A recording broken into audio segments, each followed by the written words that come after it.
तो यहाँ पर हम लोगों ने रज़िया सुल्तान सबक का पूरा खुलासा देख लिया है। तो अब आगे हम लोग बढ़ रहे हैं अगले सवाल की ओर। तो अगला सवाल आपका है, अल्लामा इकबाल की शायरी पर 100 अल्फाज में रोशनी डालिए। अल्लामा इकबाल के बारे में लिखने के लिए कहा जा रहा है। तो अल्लामा इकबाल, इनको तो आप लोग जानते ही हैं, शायर मशरिक़ के नाम से जाने जाते हैं। इनकी पैदाइश जो 1877 में है, ठीक है, पैदाइश 1877 में, वफ़ात की बात करें तो 1938 में इनकी वफ़ात है, ठीक है। 1877 में पैदाइश है और 1938 में इनकी वफ़ात है, ठीक है। पैदाइश की बात करें तो वो इनका सियालकोट में हुआ था। चलो अब देखते हैं इनका जो है अल्लामा इकबाल के ऊपर। तो इकबाल का शुमार उर्दू के बुलंद मर्तबा शायरों में और मुफक्किरों में होता है। वो सियालकोट में, कहाँ पर पैदाइश, जैसा कि मैंने पहले बताया आपको कि सियालकोट में इनकी पैदाइश हुई है।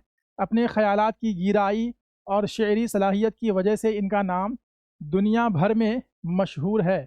इन्होंने बच्चों के लिए भी नज़में कही हैं। इनकी शायरी दुनिया की अजीम शायरी में शुमार की जाती है। इकबाल उर्दू के सबसे बड़े फ़लसफ़ी शायर हैं, ठीक है। बच्चों के लिए उन्होंने जो नज़में लिखी हैं उनमें बच्चे की दुआ, जो हम लोग गाते हैं, लब पे आती है दुआ बन के तमन्ना मेरी। इसके अलावा कौमी तराना सारे जहाँ से अच्छा हिंदोस्तां हमारा, ये भी इन्हीं का है, कौमी तराना। पहाड़ और गिलहरी, ये आपका शामिल निसाब है। पहाड़ और गिलहरी, ये जो नज़्म है ये आपका क्या है, ये शामिल निसाब है। क्या है ये? शामिल निसाब। शामिल निसाब मतलब क्या होता है सर? शामिल निसाब मतलब जगह आपकी किताब में ये नज़्म शामिल है, ठीक है, पहाड़ और गिलहरी। इसके अलावा जुगनू, हमदर्दी, परिंदे की फरियाद और माँ का ख्वाब, क्या है, माँ का ख्वाब वगैरह बहुत ही मकबूल हुई हैं। ये सारी नज़में बहुत ज़्यादा मकबूल हुई हैं। इन नज़मों के ज़रिए इकबाल ने बच्चों में बुलंद ख़याली, ईमानदारी, सच्चाई, महम क्या है, मोहब्बत, भाईचारा, इंसाफ, बुलंद किरदारी, हमदर्दी, इंसानी जज्बा, मिलजुल कर साथ रहने और एक दूसरे की मदद करने जैसी सिफ़ात पैदा की हैं, ठीक है। हर नज़म में कोई ना कोई पैगाम, कोई ना कोई मैसेज रहता है। इकबाल की कई किताबें उर्दू के अलावा फ़ारसी और अंग्रेज़ी में भी शाये हो चुकी हैं और उनकी शायरी के तर्जमे दुनिया की बहुत सी ज़बानों में किए गए हैं। तो ये हमने सरसरी तौर पर अल्लामा इकबाल का जो है उनके ऊपर देखा, उनकी शायरी के ऊपर देखा, ठीक है। इकबाल के ऊपर अगर आपको इकबाल के ऊपर अगर आपको लिखने के लिए कहा जाए तो आप आराम से लिख सकते हैं।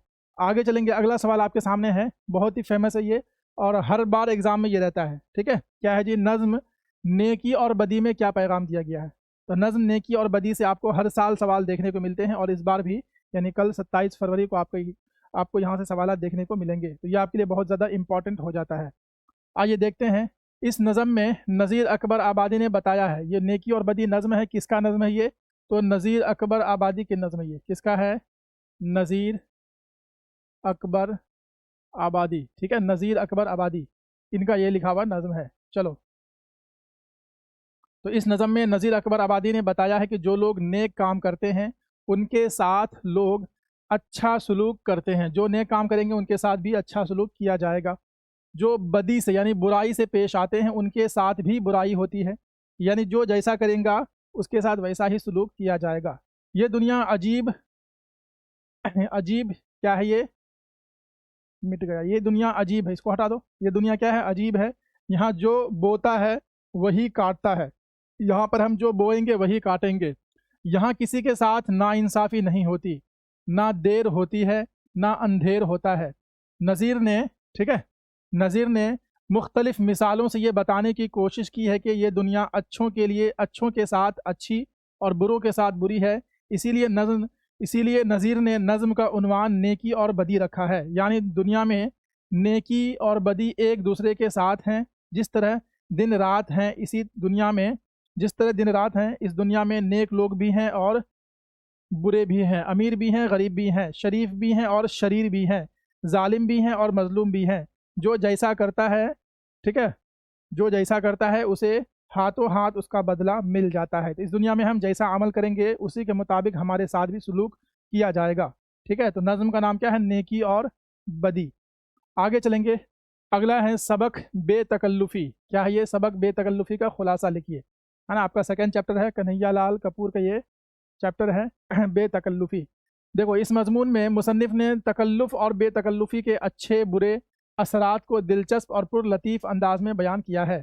बात उस्ताद ज़ौक़ के मिसरे से शुरू होती है। कहाँ से बात शुरू होती है? एक मिसरे, एक शायरी से शुरू होती है कि ए ज़ौक़ तकल्लुफ़ में तकलीफ़ सरासर, ए ज़ौक़ तकल्लुफ़ में है तकलीफ़ सरासर। इसके बाद वो बताते हैं कि तकल्लुफ़ का सबसे बड़ा फ़ायदा ये है कि हींग लगती है ना फिटकरी और ज़ाहिरी दाढ़ी यूँ की त्यों बरकरार रहती है। तकल्लुफ़ करने में क्या है, कोई परेशानी नहीं होती और जो आप चाहते हैं वैसा हो जाता है। ठीक है। मसलन कोई साहब आपके घर आए और आपने उनकी खातिर तवाज़ो के लिए यूं ही पूछ लिया कि आप क्या नोश फरमाएंगे, आप क्या लेंगे, है ना, और उन्होंने जवाबन कह दिया कि आप तकल्लुफ़ मत कीजिए। उनके इतने कहने पर, है ना, उनके इतने कहने पर फिर कुछ खाने पीने के लिए इसरार किया तो वो ज़रा बेतकल्लुफ़ होकर खाने पीने की लंबी चौड़ी फ़हरिस्त बता देंगे। इस तरह बेतकल्लुफ़ी का मामला है कि अगर आपका कोई दोस्त इंतहाई बेतकल्लुफ़ है और वो आपके घर आए, है ना, कोई बेतकल्लुफ़ घर आपके घर पास आए और आप उस वक़्त कुछ मुअज़्ज़ज़ लोगों के साथ संजीदा गुफ्तगू कर रहे हों, तो वो बेतकल्लुफ़ दोस्त इस बात का ख़्याल ना करते हुए ऐसी ऊट-पटांग बातें करेंगे कि मुअज़्ज़ज़ हज़रात आपको शक की निगाह से देखने लगेंगे। ऐसा कभी होता है, आप लोगों के साथ भी हुआ होगा, कोई दोस्त घर पे आया और उसी समय अब हमारे घर पे कोई गेस्ट हैं और वो दोस्त आकर अपनी हरकत शुरू कर दे, है ना? क्योंकि आप तो उसके दोस्त हैं, तो दोस्ती वाला मामला करेगा लेकिन आप वहाँ पर शर्मिंदा हो जाएँगे अपने मेहमानों के सामने। तो ये नुकसान होता है बेतकल्लुफ़ी का। इस पर बेतकल्लुफ़ दोस्त फरमाएँगे कि माफ़ कीजिए मेरी इनसे ज़रा बेतकल्लुफ़ी है। वो तो कह देंगे हाँ, हम लोग दोस्त हैं तो इसलिए हम लोगों में चलता है, लेकिन आपको शर्मिंदगी महसूस होगी। कभी दो पे बे कभी 2 बेतकल्लुफ़ दोस्त इस तरह मिलते हैं कि गलीज़ गालियों से नवाज़ते हैं और बहुत से नावलों में ऐसे बेतकल्लुफ़ किरदार मिलते हैं। ठीक है? थेकरे ने एक ऐसे ही किरदार के ताल्लुक से लिखा है। थेकरे ने अपने एक दोस्त के बारे में लिखा, क्या लिखा है जी? कि वो बेतकल्लुफ़ दोस्त जब भी दोस्त के घर जाता तो टैक्सी का किराया खुद अदा नहीं करता था बल्कि दोस्त से लेकर टैक्सी ड्राइवर को देता और घर से जाते वक़्त कमीज़, सूट, टाई वग़ैरह ये कह कर ले जाता कि चंद दिन बाद वापस कर दूँगा। एक तो जिस टैक्सी में आए उसका किराया भी दोस्त से लिया और जाते-जाते उसका कपड़ा वग़ैरह भी लेकर जाता था। इसके बाद मुसन्निफ़ ने बेतकल्लुफ़ दोस्तों से पहुँचने वाली तकलीफ़ों और नुकसानात का ज़िक्र करते हुए बताया है कि तकल्लुफ़ सरासर नफ़ासत है। तकल्लुफ़ क्या है? सरासर नफ़ासत है और बेतकल्लुफ़ी सरासर कसाफ़त। और अगर आप ये बात तस्लीम करें तो फिर बकौल मुसन्निफ़ हम इतना ज़रूर कहेंगे कि आपको बेतकल्लुफ़ दोस्तों से पाला ही नहीं पड़ा है। यानी तकल्लुफ़ में परेशानी नहीं बल्कि बेतकल्लुफ़ी में ज़्यादा परेशानी है ना? ज़ौक़ कहते हैं कि तकल्लुफ़ में परेशानी है, लेकिन मुसन्निफ़ ने ये समझाया कि तकल्लुफ़ ही नहीं भाई बल्कि बेतकल्लुफ़ी में ज़्यादा परेशानी होती है। हासिल कलाम ये है कि ज़रूरत से ज़्यादा तकल्लुफ़ और बेतकल्लुफ़ी दोनों ही परेशानी का सबब बन जाते हैं। ज़रूरत से ज़्यादा कोई भी चीज़ हो वो तो परेशानी का सबब बनता ही है, लेकिन बेतकल्लुफ़ दोस्त अल्लाह ताला इससे बचाए हम लोगों को। क्या जी? आगे चलेंगे, सबक बेतकल्लुफ़ी का खुलासा हो गया। अब यहाँ पर हैं, देखो जी, हबीब तनवीर या रतन सिंह के हालात ज़िंदगी पर 100 अल्फाज में नोट लिखिए। तो सबसे पहले हम लोग देखेंगे हबीब तनवीर के बारे में। किसके बारे में? हबीब तनवीर के बारे में। दोनों को देखना, ठीक है? इसके बाद रतन सिंह भी देख लेंगे। चलो, हबीब तनवीर, इनकी पैदाइश 1923 में है, वफ़ात 2009 में है। हबीब तनवीर की पैदाइश 1923 में, वफ़ात 2009 में।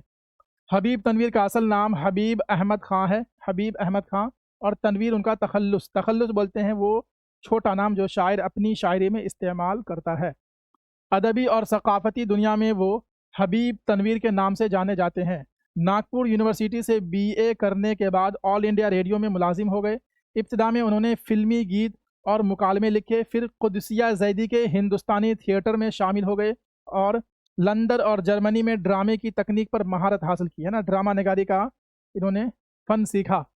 इसके अलावा उन्होंने बहुत से उर्दू ड्रामे लिखे जिन्हें बहुत से मशरिकी और मशरिकी मगरबी मतलब पश्चिमी और पूर्वी मुल्कों में स्टेज किया गया, मतलब उनको स्टेज पर परफॉर्म किया गया। इनमें 7 पैसे, चरणदास चोर, हरमा की कहानी, आगरा बाज़ार, शाहजहाँपुर की शांति बाई, मिट्टी की गाड़ी और मेरे बाद बहुत मशहूर हुए। ये सब मशहूर ड्रामे हैं, ठीक है, हबीब तनवीर के।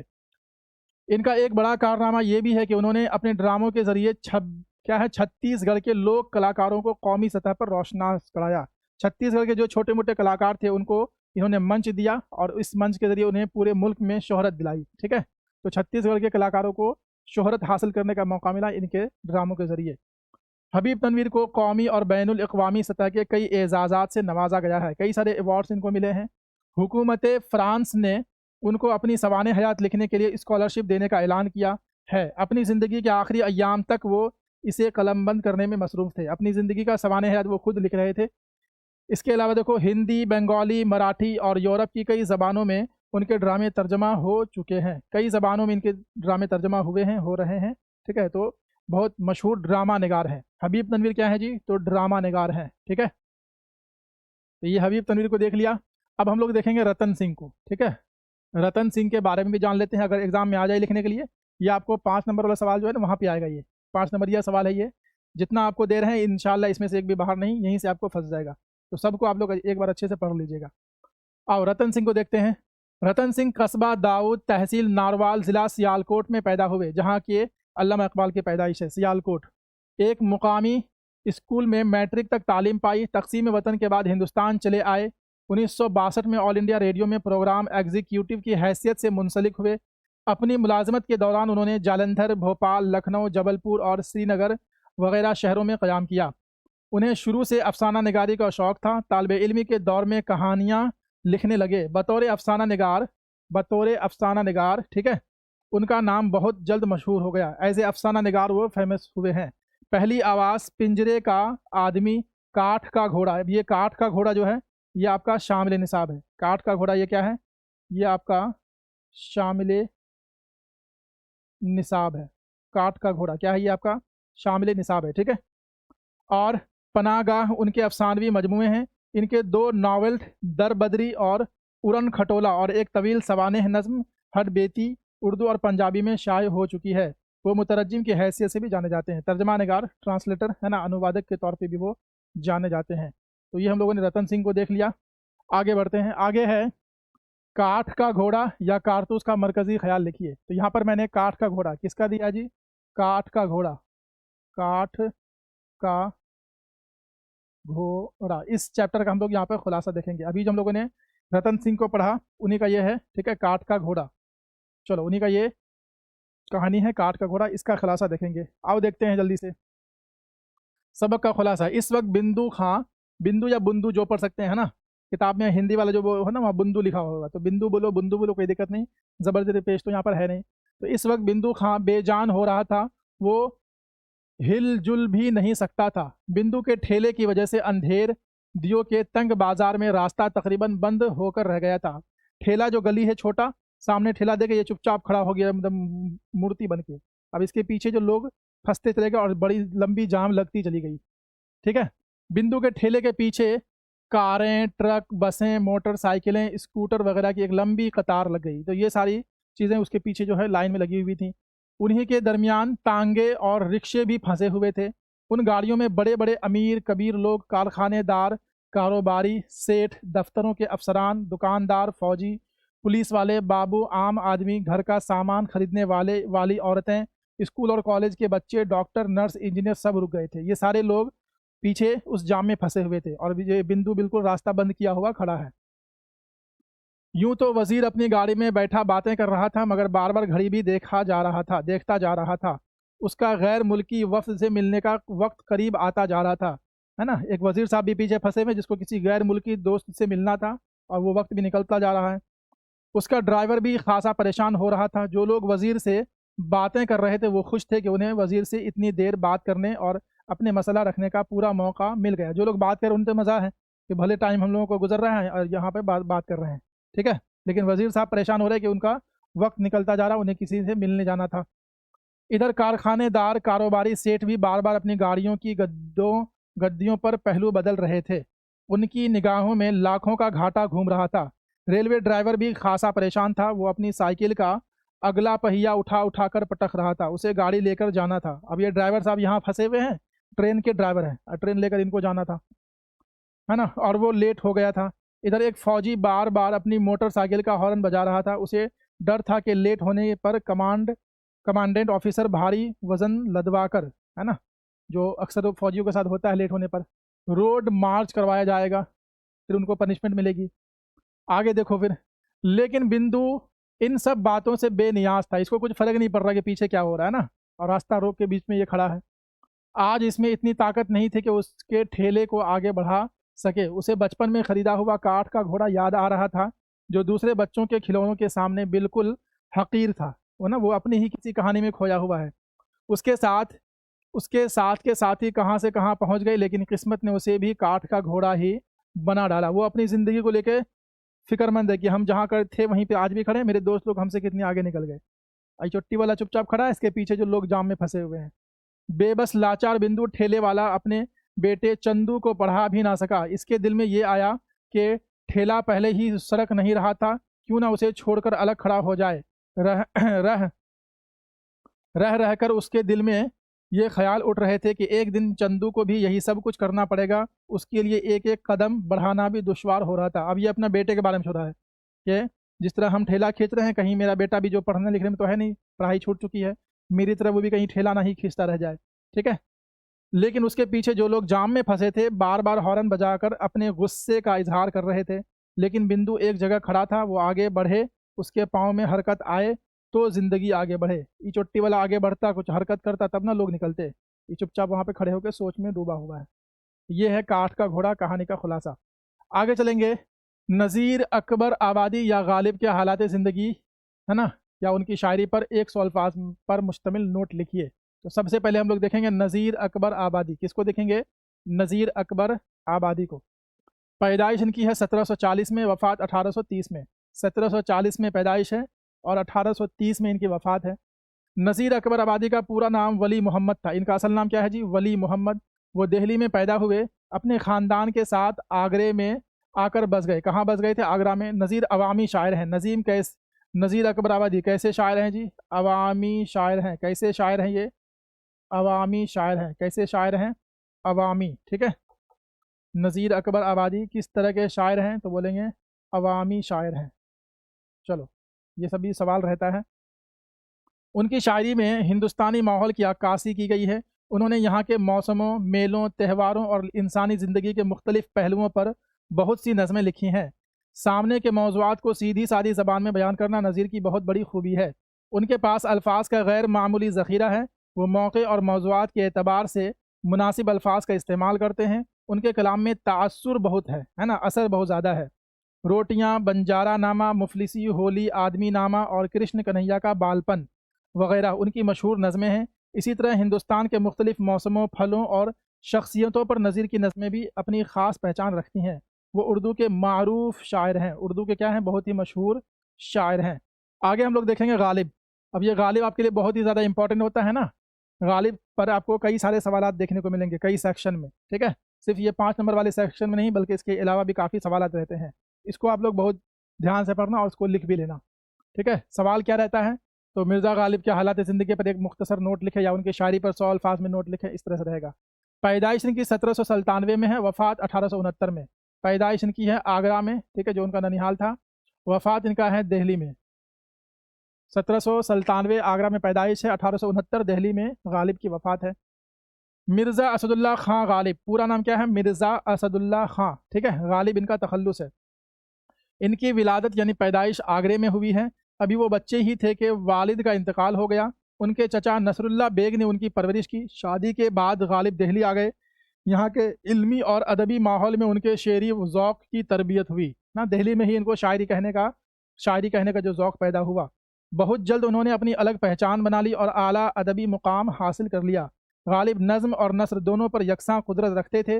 दोनों में उनका अंदाज़ बहुत ही मुनफरिद और दिलकश है, चाहे वो नज़्म लिखें या नस्र लिखें। आगे देखो, गालिब के बारे में ही है। ख़याल की बुलंदी, मज़मून आफरीनी, शौक़ी उनके कलाम की नुमायाँ खुसूसियात हैं। उनकी शायरी में इंसान के वजूद और उसकी दुनिया के गहरे मसलों का बयान मिलता है। गालिब जितने बड़े मुफ़क्किर थे उतने ही बड़े फ़नकार भी थे।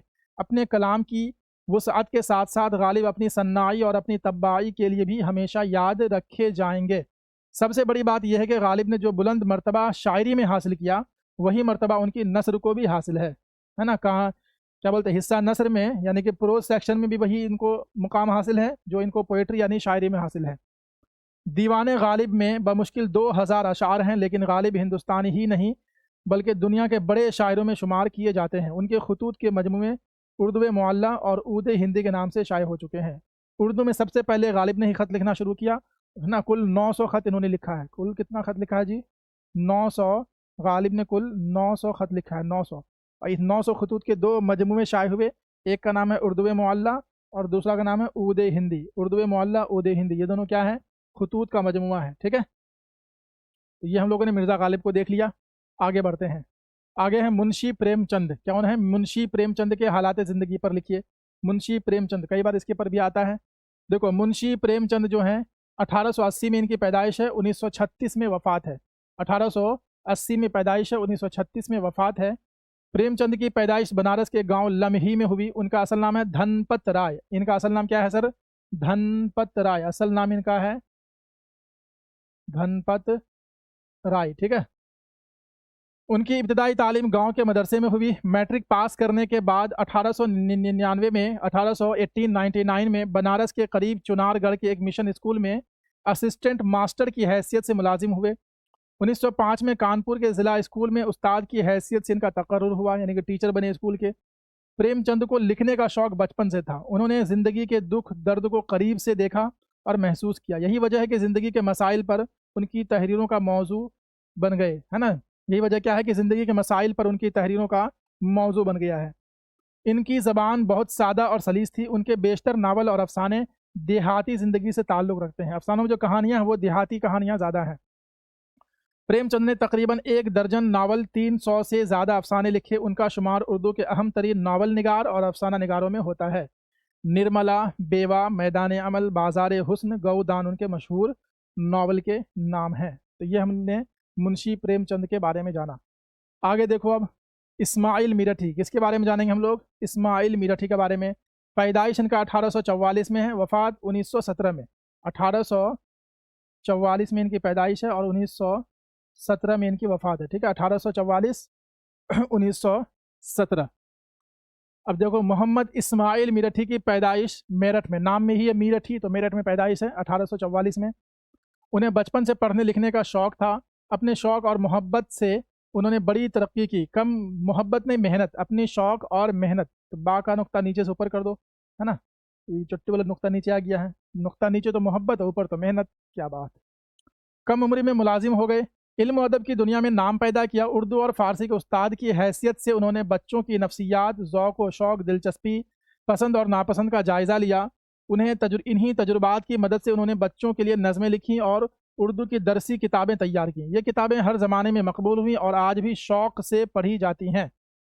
इस्माइल मीरठी ने इन किताबों में आसान और सलीस ज़बान का इस्तेमाल किया है।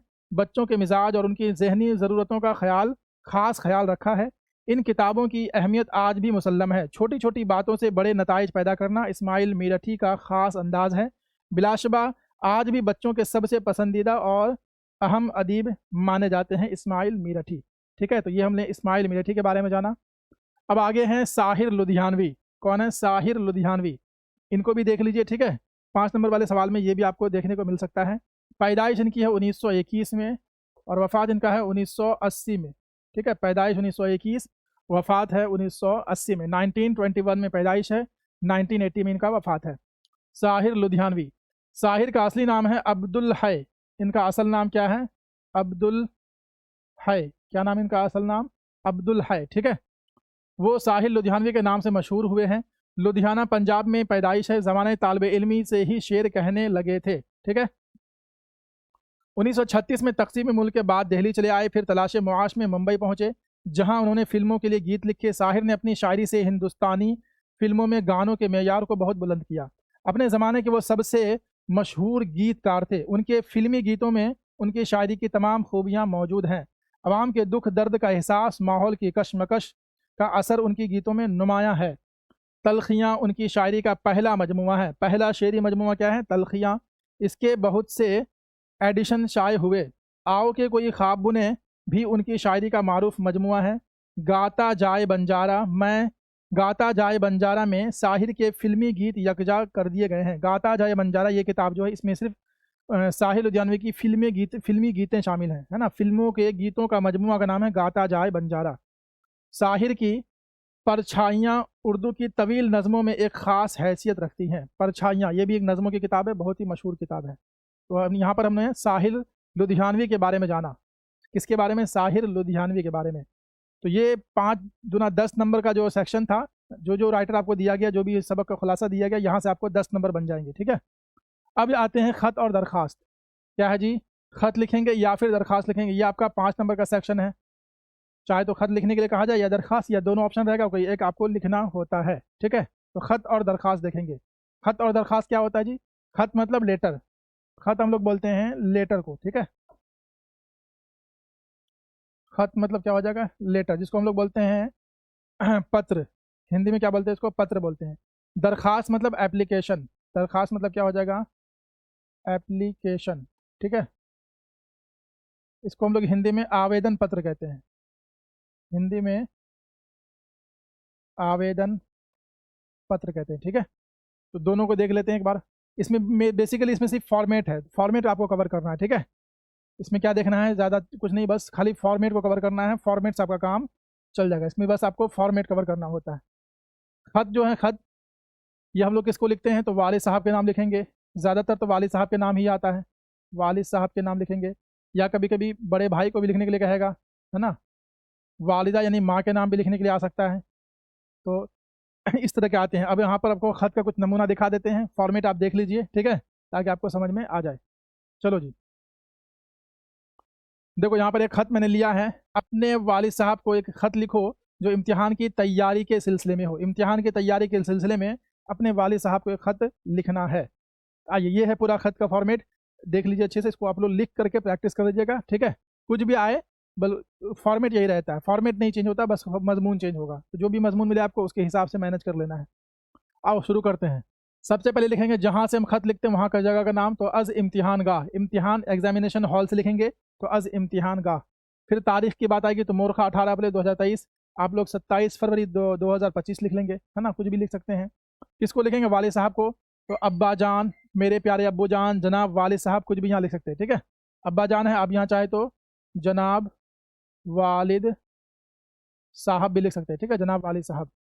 अब है अस्सलामु अलैकुम वरहमतुल्लाहि वबरकातुहू, या सिर्फ अस्सलामु अलैकुम लिख लीजिए। अब शुरू करने जा रहे हैं। आज ही आपका शफ़क़त नामा मिला जिसे पढ़कर बेहद खुशी हुई। मैंने ख़त लिखने में कोताही की, इसकी ख़ास वजह यह है कि इम्तिहान सर पर है, अभी हम इम्तिहान की तैयारी कर रहे हैं, इस वजह से आपको हम जवाब नहीं दे पाए, इसलिए ज़्यादातर वक्त इम्तिहान की तैयारी में सर्फ हो रहे हैं, मतलब इम्तिहान की तैयारी में ज़्यादातर वक्त लग रहे हैं, खर्च हो रहे हैं। यूँ तो सारे मज़ामीन की तैयारी मुकम्मल कर ली है, सिर्फ हिसाब और साइंस के मज़ामीन में थोड़ी कमी रह गई है। इस कमी को दूर करने की कोशिश कर रहा हूँ। आपकी हिदायत के मुताबिक साइंस टीचर से ताउन भी ले रहा हूँ। ताउन मतलब अलग से ट्यूशन भी पढ़ रहे हैं। खुदा से दुआ कीजिए कि मैं ज़्यादा से ज़्यादा नंबरों से कामयाबी हासिल करूँ। बकिया हालात ठीक हैं, अम्मी जान की खिदमत में सलाम अर्ज़ कर दें। खुदा हाफिज़, आपका प्यारा बेटा मोहम्मद मारूफ आरजू। इस तरीके से ख़त को आप लोग मुकम्मल करेंगे। ठीक है, ये आपका ख़त का फॉर्मेट रहा। अब देखो, अगर हाथ से लिखा जाए इसी चीज़ को तो कैसे लिखेंगे। देखो, अब चूँकि टाइपिंग था तो लगेगा टाइपिंग है सर, हाथ से कहाँ पे क्या लिखें, तो देखो यहाँ कॉपी में लिख के लाए हैं तुमको, तुम्हारे लिए। देख लो कैसे लिखना है इसको। सबसे पहले वही चीज़ है, इम्तिहान का। ठीक है, तारीख जो आपको देना है दे देंगे। जनाब वालिद साहब, क्या है, जनाब वालिद साहब। अस्सलामु अलैकुम, पूरा नहीं, व रहमतुल्लाहि व बरकातहू छोड़ो, बस अस्सलामु अलैकुम काफ़ी है। उम्मीद है कि घर पर आप सब खैर आफियत से होंगे, मैं भी यहाँ खैरियत से हूँ। ठीक है, अपने बारे में बता दिए। अब देखो यहाँ पे क्या है, पैराग्राफ शुरू हो रहा है तो शुरू में जगह थोड़ा छोड़ देते हैं, और दो पैराग्राफ के बीच में थोड़ा सा डिस्टेंस रखते हैं। ठीक है, ये ध्यान रखना, खत में भी और मजमून में भी। हम लोगों का सालाना इम्तिहान मतलब कि ईयरली एग्ज़ाम जल्द मुनअक़िद होने वाला है। यही वजह है कि ज़्यादातर वक्त इम्तिहान की तैयारी में सर्फ हो रहे हैं। सारे मज़ामीन की तैयारी अल्हम्दुलिल्लाह बहुत बेहतर हुई है। आप सबकी दुआ साथ रही तो इंशाअल्लाह नुमाया नंबरों से कामयाबी हासिल करूँगा। आपका लाडला, आपका प्यारा बेटा। फिर यहाँ पर नाम डॉट डॉट करूँगा, नाम लिखना नहीं है, बस डॉट कर देना। इधर ना ख़त भेजने का पता, क्या लिखेंगे, ख़त भेजने का पता, और एक बॉक्स ऐसे बना के ये भी आप लोग दे सकते हैं। ठीक है, नाम, पोस्ट ऑफिस, पिन कोड और ज़िला, बस लिखना कुछ नहीं, कॉलम बना के छोड़ देना है। तो ख़त में ये चीज़ रहता है, इसको भी आप लोग कवर कर लेना। ठीक है, नंबर आपका इंशाल्लाह नहीं कटेगा। एक पेज में अगर दिखाया जाए कि उसका एक पेज में कैसा व्यू आता है, फॉर्मेट दिखता कैसा है, तो ये देख लीजिए, वही सेम ख़त है, एक पेज में लिखा हुआ है, इस टाइप से आपका फॉर्मेट आएगा। इसी व्यू को आपको रखना है। ठीक है, ये पूरा आपको खत का क्या है जी, फॉर्मेट है। ये क्या है, खत का फॉर्मेट है। इसी फॉर्मेट को आपको कॉपी करना है, इसी फॉर्मेट को आपको क्या करना है, कॉपी करना है। ठीक है, बिल्कुल ज़बरदस्त। इसको लिख करके प्रैक्टिस कर लीजिए। क्या करना है, इसको लिख करके आप लोग प्रैक्टिस कर लीजिए। क्या कर लीजिए, प्रैक्टिस कर लीजिए। इसको लिख करके प्रैक्टिस कर लीजिए, इंशाल्लाह आपका ख़त का मसला हल हो जाएगा। टॉपिक कुछ भी मिले उस टॉपिक के हिसाब से करेंगे, ख़त का फॉर्मेट बिल्कुल यही रहेगा, अगर वालिद के ऊपर आ जाए तो। ठीक है, कुछ यहाँ देखो टॉपिक है, अपने छोटे भाई के पास एक ख़त लिखें जिसमें तंदुरुस्ती की अहमियत पर रोशनी डालें। बच्चे को, छोटे भाई को नसीहत करना है सेहत के लिए। या अपने वालिद साहब को ख़त लिखिए जिसमें साइकिल ख़रीदने की फरमाइश कीजिए, मतलब कुछ रुपया मांगना है या साइकिल ख़रीदने के लिए कहना है। ठीक है, इस टाइप से भी आता है। तो ख़त बिल्कुल सेम रहेगा, बस मजमून थोड़ा सा चेंज करेंगे, वो आप लोग कर सकते हैं। तो फॉर्मेट आपने देख लिया। अब आते हैं दरख्वास्त की ओर। अब आते हैं हम लोग दरख्वास्त की ओर, जिसको हम लोग एप्लीकेशन या आवेदन पत्र कहते हैं। ठीक है, यहाँ पर असल में विषय होता है। ठीक है, यहाँ पर विषय होता है जिसको हम लोग मौजू कहते हैं। क्या बोलते हैं? मौजू। मौजू मतलब क्या हो जाएगा? विषय। किस विषय में आप खत लिख रहे हैं। ठीक है, मोस्ट ऑफ द टाइम, ज़्यादातर आपको जो मिलेगा वो प्रिंसिपल साहब के नाम खत लिखने के लिए कहा जाएगा। किसके नाम? प्रिंसिपल साहब के नाम खत लिखने के लिए कहा जाता है। टॉपिक क्या मिलता है इसमें? तो चाहे तो आपको फ़ीस मुआफ़ी के लिए कहा जाएगा कि फ़ीस मुआफ़ी के लिए लिखें। ठीक है, फ़ीस मुआफ़ी के लिए लिखें। या फिर आपको छुट्टी लेने के लिए, किस चीज़ के लिए? 2 दिन 3 दिन की छुट्टी लेने के लिए, छुट्टी लेने के लिए। ठीक है, छुट्टी लेने के लिए। या फिर सेक्शन बदलने के लिए, ये भी आपको आता है। सेक्शन बदलने के लिए, सेक्शन बदलने के लिए। इस तरह से आपको टॉपिक मिलेंगे, तो बस उसमें फॉर्मेट देखना है, फॉर्मेट जो है ना वो कवर करना है। टॉपिक कुछ भी रहे उसके हिसाब से आप मैनेज कीजिएगा। आइए अब दरख्वास्त का भी फॉर्मेट देख लेते हैं। सबसे पहले लिखेंगे हम लोग यहाँ पर जनाब प्रिंसिपल साहब। प्रिंसिपल साहब को लिख रहे हैं तो जनाब प्रिंसिपल साहब। या अगर हेड मास्टर को लिखना है, कभी कभी आता है हेड मास्टर को लिखिए, तो वो भी लिख सकते हैं कि जनाब हेड मास्टर साहब। ठीक है, तो प्रिंसिपल साहब या जनाब हेड मास्टर साहब, जो लिखने के लिए आए वो आप लिखेंगे। इसके बाद ज़िला स्कूल को नाम मत दीजिए, बस अलिफ बा जिम दाल या डॉट डॉट कर दीजिए। मौजू क्या यहाँ पर लिया है? फ़ीस मुआफ़ी के सिलसिले में। फ़ीस मुआफ़ी के लिए हमें अपने प्रिंसिपल साहब को एक दरख्वास्त लिखना है। तो जनाब आली शुरू कर रहे हैं। बहुत अदब व एहतराम से आपकी खिदमत में अर्ज़ है कि मैं आपके स्कूल में 12वीं जमात का या की तालिब इल्म हूँ। 12वीं जमात का तालिब इल्म हूँ या 12वीं जमात की तालिबा हूँ। ठीक है, अब ये तालिब इल्म और तालिबा क्या होता है आप लोग जानते होंगे। तालिब इल्म, ठीक है, और क्या है जी? तालिबा। ठीक है, तो तालिब इल्म आपका हो जाएगा छात्र, तालिब इल्म आपका हो जाएगा छात्र, और तालिबा आपका हो जाएगा छात्रा।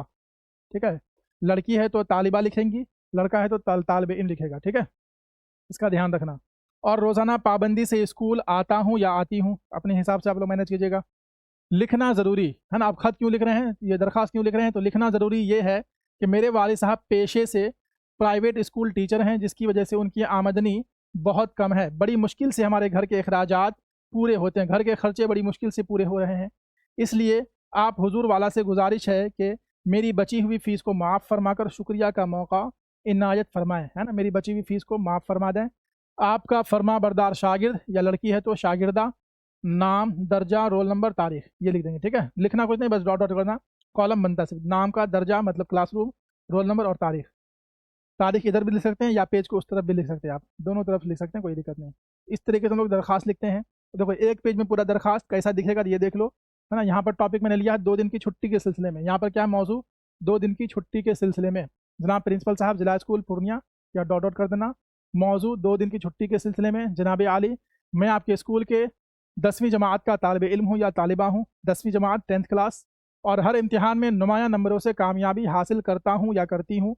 लिखना ज़रूरी यह है कि मेरी अम्मी की तबीयत कुछ दिनों से ख़राब चल रही है, डॉक्टर से दिखाना ज़रूरी हो गया है। चूँकि मेरे वालिद साहब बाहर रहते हैं, इसलिए मुझे ही साथ में जाना पड़ेगा, है ना, डॉक्टर के पास मुझे ही लेकर जाना पड़ेगा।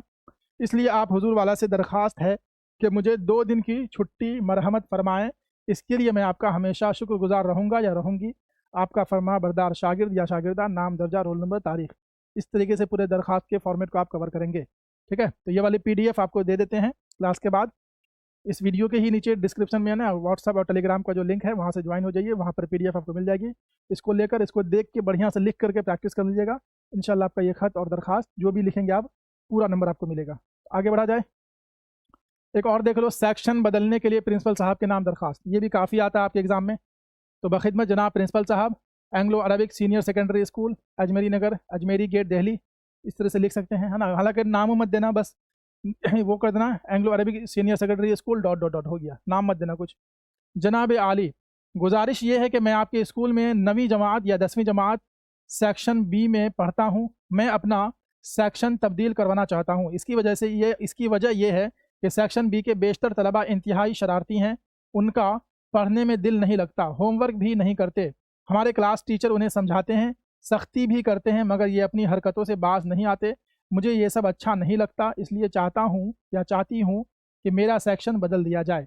सेक्शन ए में अच्छे तालिब इल्म हैं, मैं उनके साथ पढ़ना चाहता हूँ या पढ़ना चाहती हूँ। उम्मीद करता हूँ या करती हूँ कि आप मेरा सेक्शन तब्दील कर देंगे, है ना। तारीख इधर भी लिख सकते हैं, कोई दिक्कत नहीं। अब यहाँ पे आपका फरमाबरदार शागिर नूरुद्दीन, मुतालिम जमात 10वीं, इस तरह से लिख सकते हैं। तो ये सेक्शन बदलने के लिए इसको भी आप लिख सकते हैं, ठीक है। तो ये आपका दरख्वास्त हो गया सेक्शन बदलने के लिए, छुट्टी के लिए, फीस माफ़ी के लिए।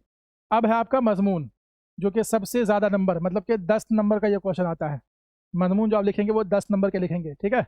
मजमून में क्या क्या रहता है, तो ज़्यादातर आप देखेंगे कि मजहबी त्यौहार जैसे ईद है, बकरा ईद है, ठीक है, ईद, बकरा ईद, मुहर्रम वगैरह। इधर आएंगे तो यौम जमहूरिया या यौम आज़ादी, ये सब टॉपिक ज़्यादा देखने को मिलते हैं। यौम जमहूरिया मतलब आपका रिपब्लिक डे, यौम आज़ादी मतलब इंडिपेंडेंस डे, ठीक है, स्वतंत्रता दिवस। तो आइए आगे हम लोग मजमून देखते हैं। देखो यहाँ कुछ टॉपिक्स हैं जो ज़्यादातर आपके एग्जाम में देखने को मिलते हैं। इन सारे टॉपिक्स पे आपका प्रैक्टिस होनी चाहिए। क्या क्या है देखो, यौम जमहूरिया यानी रिपब्लिक डे, गणतंत्र दिवस। एक मेले का आंखों देखा हाल, कहीं गए घूमने के लिए, वहाँ का आंखों देखा हाल बयान करना है। पसंदीदा शख्सियत, पसंदीदा शख्सियत भी काफ़ी आता है। तो यहाँ पर आप फ्री है ना, फ्री हैंड है आपके पास, कुछ भी लिख सकते हैं। हमने गालिब को पढ़ा, आप गालिब को लिख दीजिएगा। मेरे पसंदीदा शख्सियत गालिब हैं, उनके बारे में लिख सकते हैं। पसंदीदा शख्सियत या पसंदीदा शायर, तो मिर्ज़ा गालिब को आप लिख सकते हैं, अल्लामा इकबाल को लिख सकते हैं। किसी एक पे अच्छे से कमांड हासिल कर लीजिएगा। स्कूल का सालाना जलसा यानी कि वही एनुअल फंक्शन। तालीम की अहमियत, फीफा वर्ल्ड कप अंडर 17, तो ये आपका अब आने वाला नहीं है ना, अंडर 17 था, ये आपका नहीं आएगा, इसको छोड़ देना। इसके अलावा यौम आज़ादी इंडिपेंडेंस डे, है ना, स्वतंत्रता दिवस। फ़ज़ाई आलूदगी, पॉल्यूशन। इसके अलावा तालीम की अहमियत, ये फिर रिपीट हुआ, देखो वहाँ पर भी था, यहाँ ये प्रीवियस ईयर क्वेश्चन से लिया गया टॉपिक्स हैं। तो पहले वाले साल में पूछा, फिर ये रिपीट हुआ, तालीम की अहमियत, ठीक है। आगे देखो पसंदीदा उस्ताद, अब यहाँ पसंदीदा शख्सियत, पसंदीदा उस्ताद, ये पसंदीदा आपके साथ रहेगा, एक पसंदीदा आपको ढूंढ लेना। कौमी त्यौहार मतलब नेशनल फेस्टिवल, जिसमें एक तो यौम आज़ादी ये आपका रहेगा, ठीक है, यौम आज़ादी, और क्या था जी, यौम जमहूरिया, ये भी है। इसके अलावा एक गांधी जयंती होता है, गांधी जयंती, ठीक है, गांधी जयंती। तो ये 3 जो कौमी त्यौहार में आएंगे, गांधी जयंती, ठीक है, यौम आज़ादी और यौम जमहूरिया। तो इसको आप लोग देख लेते हैं, ठीक है। मजहबी त्यौहार पूछा जाए तो ईद, बकरीद वगैरह ये आपको देखने को मिलेंगे मजहबी त्यौहारों में। तो ये सब टॉपिक आपको ज़्यादा मिलते हैं। फिलहाल यहाँ पर मैं 2 टॉपिक पे आपको मजमून दे देता हूँ, एक यौम जमहूरिया पे, यौम जमहूरिया रिपब्लिक डे, इसके अलावा यौम आज़ादी, ठीक है। 2 टॉपिक पे हम क्लास में करवा देते हैं। बाकी एक PDF आपको शेयर कर देंगे, उसमें 10 टॉपिक पर, कितना जी, 10 टॉपिक पर उसमें मजमून है, 10 टॉपिक पर उस पर क्या है, मजमून है। उस PDF को आप लोग पढ़ लेना, जो जो आपको लगे कि हाँ आ सकता कल, देख लेना। तो 10 टॉपिक की PDF है, वो आपको शेयर कर देंगे हम अपने व्हाट्सएप चैनल और टेलीग्राम ग्रुप में, वहाँ से आप ले लीजिएगा। बाकी 2 मजमून आपको यहाँ पर हम पढ़ा देते हैं। चलिए शुरू कर रहे हैं हम लोग यौम जमहूरिया। देखो जी, यौम जमहूरिया, ठीक है, 26 जनवरी का दिन हम हिंदुस्तानियों के लिए बहुत ही अहम दिन है। इसी दिन हमारे मुल्क का आइन नाफिज किया गया था और इसी दिन हमारा मुल्क एक जमहूरी रियासत तस्लीम किया गया, एक डेमोक्रेटिक कंट्री बना। इसलिए हम इसे यौम जमहूरिया कहते हैं और हर साल इसे कौमी जज्बे और एहतराम के साथ कौमी त्यौहार की शक्ल में मनाते हैं, ठीक है। 26 जनवरी की अहमियत दूसरी वजूहात से भी है। इसी दिन लाहौर में कांग्रेस का एक अहम इजलास हुआ था, जिसकी सदारत यानी अध्यक्षता पंडित जवाहरलाल नेहरू ने की थी। नेहरू ने इस दिन अंग्रेज़ हुकूमत के सामने मुकम्मल आज़ादी की मांग की थी। इसके अलावा वो 26 जनवरी 1930 को सारे मुल्क में झंडा लहराकर मुकम्मल आज़ादी का हल्फ भी लिया गया था। 15 अगस्त 1947 को हमें आज़ादी तो मिली, लेकिन उस वक्त मुकम्मल तौर पर मुल्क आज़ाद ना था। अंग्रेज़ हुकूमत के मुकर्रर करदा governor general Lord Mountbatten हमारे मुल्क में मौजूद थे। इसलिए हमारे मुल्क के सियासी रहनुमाओं ने यानी पॉलिटिशियंस ने ये ज़रूरी था कि जल्द से जल्द आइन की तश्कील कर ली जाए। आइन मतलब संविधान, आइन मतलब क्या हो जाएगा, संविधान, जिसको हम लोग कॉन्स्टिट्यूशन कहते हैं, ठीक है। संविधान यानी कॉन्स्टिट्यूशन, आइन। आगे चलेंगे। इसके लिए पहले कानून साज असेंबली की तश्कील हुई। आइन तैयार करने के लिए एक कमेटी का क़याम किया गया जिसके सदर बाबा साहब भीमराव अंबेडकर बनाए गए। उनकी सदारत में आइन साजी का काम चलता रहा। दुनिया के मशहूर ममालिक के आइन जमा किए गए और आखिरकार 2 साल 11 महीने 18 दिन की मेहनत व मुशक्क़त के बाद 2 साल 11 महीने 18 दिन की मेहनत के बाद आइन बनकर तैयार हुआ। आइन मतलब कॉन्स्टिट्यूशन, आइन मतलब कॉन्स्टिट्यूशन, ठीक है, बनकर तैयार हुआ। और 26 नवंबर 1949 को कानून साज असेंबली से ये पास हो गया और 26 जनवरी 1950 से नाफिज कर दिया गया। देश में लागू कब है? 26 जनवरी 1950, है ना। इसी वजह से हम लोग हर साल 26 जनवरी को रिपब्लिक डे मनाते हैं। आइन की तमहीद में ही हिंदुस्तान को एक जमहूरी रियासत तस्लीम किया गया। आज़ादी मिलने और आइन नाफिज होने के बाद पहला आम इंतखाब होने तक मुल्क में आर्जी हुकूमत रही जिसके वज़ीर आज़म पंडित जवाहरलाल नेहरू थे। डॉक्टर राजेंद्र प्रसाद आज़ाद हिंदुस्तान के पहले सदर जमहूरिया यानी राष्ट्रपति थे, ठीक है। तो ये हमने 26 जनवरी, ये मतलब यौम जमहूरिया पर आपको दिया। आगे देखो थोड़ा सा और है। यौम जमहूरिया 26 जनवरी को हर साल कौमी त्यौहार की शक्ल में मनाया जाता है। हिंदुस्तान की दारुल हुकूमत मतलब राजधानी दिल्ली में इसका ख़ास एहतमाम होता है। लाखों लोग जमा होते हैं और इस कौमी त्यौहार में हिस्सा लेते हैं। तो यहाँ पर हमने यौम जमहूरिया 26 जनवरी पर आपको एक मुकम्मल मजमून दिया, इसको आप लोग अच्छे से कर लीजिएगा। एक और मजमून देख लीजिए जल्दी से, यौम आज़ादी। यौम आज़ादी, ठीक है, इंडिपेंडेंस डे जिसको हम लोग स्वतंत्रता दिवस कहते हैं। यौम आज़ादी मतलब 15 अगस्त, ठीक है। हमारे मुल्क भारत में 2 तरह के त्यौहार मनाए जाते हैं, एक कौमी त्यौहार और एक मजहबी त्यौहार। मजहबी त्यौहार में Dussehra, Diwali, Chhath, Holi, Eid ul Fitr, Eid ul Adha, Good Friday, Christmas Day वगैरह मनाए जाते हैं। इसी तरह कौमी त्यौहार में यौम जमहूरिया, यौम आज़ादी और गांधी जयंती मनाए जाते हैं। 3 आपके कौमी त्यौहार हैं। यौम आज़ादी हर साल 15 अगस्त को मनाया जाता है क्योंकि अंग्रेज़ों की बरसों गुलामी के बाद 15 अगस्त 1947 को हमारा मुल्क आज़ाद हुआ। उस दिन से हर साल 15 अगस्त को यौम आज़ादी की शक्ल में मनाया जाता है। ये आज़ादी हमें जान और माल की बेपनाह कुर्बानियों की बदौलत हासिल हुई। 15 अगस्त के दिन दफ्तर की जमा दफातर ऑफिस में छुट्टी रहती है। प्रभात फेरी और परचम कुशाई होती है। सभी सरकारी और गैर सरकारी प्राइवेट इदारों में छुट्टी रहती है। इस दिन सबसे बड़ा प्रोग्राम दिल्ली के लाल किला में होता है जहां से मुल्क के वज़ीर आज़म तमाम बाशिंदों के नाम पैगाम पेश करते हैं और रंगारंग प्रोग्राम भी होता है। फ़ौज की सलामी दी जाती है। स्कूलों में बच्चों के ज़रिया परेड किया जाता है। दर हकीकत ये तकरीब सिर्फ खुशियाँ मनाने की नहीं बल्कि हम तमाम हिंदुस्तानी अपने तिरंगे झंडे के नीचे खड़े होकर ये अहद करते हैं कि मुल्क पर किसी तरह की कोई भी आँच नहीं आने देंगे। तन मन धन से इस आज़ादी की हिफाजत करेंगे। इस कौमी त्यौहार में तमाम लोग बिला तफरीक मजहब व मिल्लत, इलाक़ियत और रंग व नस्ल के हिस्सा लेकर अपने कौमी जज्बे का इजहार करते हैं। तो यहाँ पर हमने पूरा यौम आज़ादी पर मजमून आपको पेश किया, ठीक है। अब आपको एक पीडीएफ आपको दे देते हैं, ठीक है।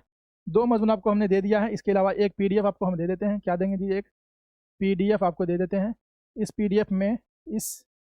पीडीएफ में ठीक है 10 मौजू पर मजमून है, 10 टॉपिक पर 10 मौजू पर, ठीक है, मजमून है। अब वो टॉपिक क्या क्या आप लोग देख लीजिएगा, उसको आप लोग तैयारी कर लीजिएगा, ठीक है। ये पीडीएफ आपको व्हाट्सएप और टेलीग्राम में शेयर करवा देते हैं। तो यहाँ पर हमारा ये वाला सेशन जो है कंप्लीट हुआ, ठीक है। ये वाला सेशन यहाँ पर हम लोगों का क्या हुआ सर? कंप्लीट हुआ। चलो, तो कैसा रहा ये वाला सेशन आप लोग बताइएगा कमेंट में, ठीक है। बाकी इसके अलावा एक वीडियो और आएगी जिसमें हम लोग अगला जो 2 सेक्शन है उसको कवर करेंगे, कवायद वाला सेक्शन और किताब से जो सवाल आते हैं 15 नंबर के वो वाला। यहाँ से आपको कितना नंबर मिलेगा इस क्लास से? यहाँ से आपको कितने नंबर मिलेंगे जी? सबसे पहले कवायद नहीं, अभी हम लोगों ने तहरीरी महारत, ठीक है। सबसे पहले हम लोगों ने क्या देखा था जी? इबारत फहमी, है ना। सबसे पहले हमने इबारत फहमी कवर किया, जो पैराग्राफ पढ़ के हम लोग बनाते हैं, इबारत फहमी। यहाँ से आपको 20 नंबर मिलेंगे। इसके अलावा हम लोगों ने तहरीरी महारत, ठीक है, तहरीरी महारत पर कवर किया, तहरीरी महारत। यहाँ से आपको मिलेंगे 25 नंबर, ठीक है। तो 20 और 25 मतलब 45 नंबर। अभी हमने जो क्लास किया है यहाँ से आपको 45 नंबर कवर हो जाएगा। ये 45 नंबर वाली क्लास थी, ठीक है। अब जो बच गया आपको, ठीक है, 45 नंबर, हाँ टोटल 45 नंबर इस क्लास से आपका कवर हो जाएगा। ठीक है, अब जो आपका बच गया 35 नंबर वो अगली क्लास से कवर होगा। तो आप लोग वेट कीजिए, 1 से 2 घंटे के बाद वो वाली वीडियो भी अपलोड होगी, फिर उसको आप लोग देख लीजिएगा। तो कल एग्ज़ाम में जाने से पहले पहले इस दोनों क्लास को आप लोग कर लीजिए, और जो PDF है उसको देख करके पढ़ लीजिएगा। जो भी प्रैक्टिस वगैरह करनी हो उसको आप लोग कर लीजिएगा। ठीक है, तो मैं उम्मीद करूँगा कि इस क्लास से आपको बहुत ज़्यादा फ़ायदा मिला होगा और कल आपके एग्ज़ाम में बहुत ये हेल्प करेगा। तो मिलते हैं फिर अगली वीडियो में, तब तक के लिए बहुत बहुत शुक्रिया। Thank you so much. अस्सलाम वालेकुम।